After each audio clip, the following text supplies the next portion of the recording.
Very good evening to all of you. आज हम लेकर आए हैं वर्ग 10वीं बिहार बोर्ड का साइंस का क्वेश्चन जो कि अंतर वाला है।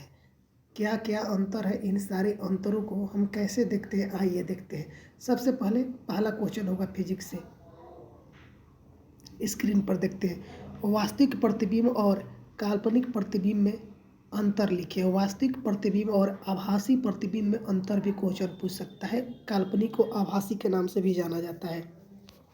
उत्तर कैसे देंगे बाबू? देखो, सबसे पहले हम लिखते हैं, उत्तर लिखेंगे, नंबर कैसे अच्छा मिलता है। वास्तविक प्रतिबिंब और आभासी प्रतिबिंब में निम्नलिखित अंतर है। हम दो कॉलम पार देते हैं, एक साइड में पार देते हैं वास्तविक प्रतिबिंब और दूसरे साइड में काल्पनिक या आभासी प्रतिबिंब।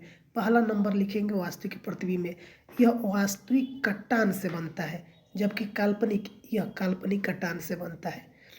वास्तविक प्रतिबिंब में 2 नंबर, यह हमेशा उल्टा बनता है। वास्तविक प्रतिबिंब होता है जो हमेशा उल्टा बनता है, जबकि काल्पनिक प्रतिबिंब हमेशा सीधा बनता है।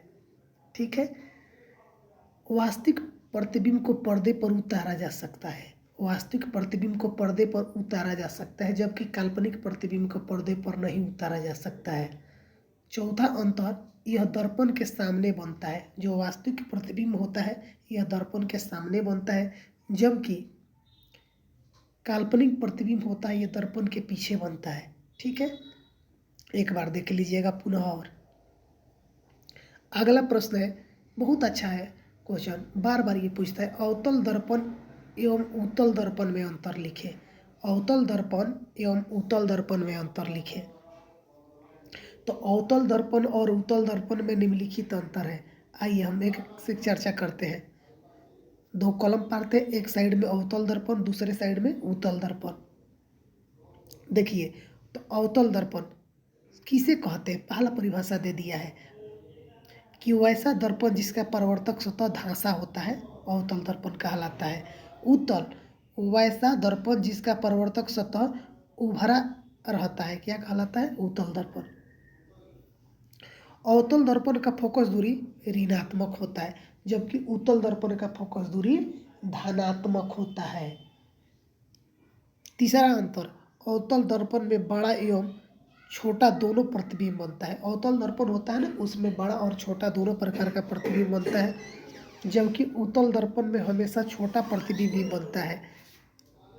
4 नंबर, अवतल दर्पण में सीधा एवं उल्टा प्रतिबिंब बनता है, जिसे वास्तविक कहते हैं। अवतल दर्पण में सीधा एवं उल्टा प्रतिबिंब बनता है, जिसे वास्तविक कहते हैं, और जबकि उत्तल दर्पण में सीधा प्रतिबिंब बनता है, जिसे काल्पनिक कहा जाता है। ठीक है, अगला प्रश्न हम देखते हैं, उत्तल लेंस और अवतल लेंस में क्या अंतर है। तो कैसे नंबर मिलेगा इसको हम ध्यान में रखते हैं। तो उत्तल लेंस और अवतल लेंस में निम्नलिखित अंतर है। क्या भाई है? 2 हम कलम पारते हैं, एक साइड में उत्तल लेंस लिखेंगे और दूसरे साइड में अवतल लेंस, जैसे कि आपको स्लाइड पर दिखाया गया है। उत्तल लेंस वैसा लेंस जिसके बीच का भाग मोटा तथा शीर्ष का भाग पतला होता है, उत्तल लेंस कहलाता है। अवतल लेंस वैसा लेंस जिसके बीच का भाग पतला तथा शीर्ष का भाग मोटा होता है, अवतल लेंस कहलाता है। दूसरा अंतर,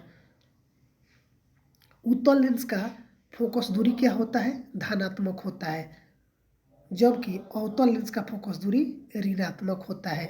उत्तल लेंस का आवर्धन क्षमता धनात्मक होता है, जबकि अवतल लेंस के आवर्धन क्षमता ऋणात्मक होती है। चौथा अंतर, उत्तल लेंस को अभिसारी लेंस कहा जाता है। उत्तल लेंस को अभिसारी लेंस कहा जाता है, जबकि अवतल को अपसारी लेंस कहा जाता है। पांचवा अंतर, उत्तल लेंस में वास्तविक तथा काल्पनिक प्रतिबिंब बनता है। प्रश्न पूछ देगा कि उत्तल लेंस में किस प्रकार का प्रतिबिंब बनता है। तो उत्तल लेंस में वास्तविक तथा काल्पनिक दोनों प्रकार का प्रतिबिंब का निर्माण होता है, जबकि अवतल लेंस में सिर्फ काल्पनिक प्रतिबिंब का ही प्रतिबिंब बनता है। ठीक है, इतना कम से कम आप याद कर लीजिए। कल अगले बार हम लेकर आएंगे विद्युत चैप्टर से, जितने भी अंतर दिए सारे अंतर वाले क्वेश्चन एक बार करा देंगे। ठीक है, आज के लिए इतना ही, कल मिलते हैं। धन्यवाद।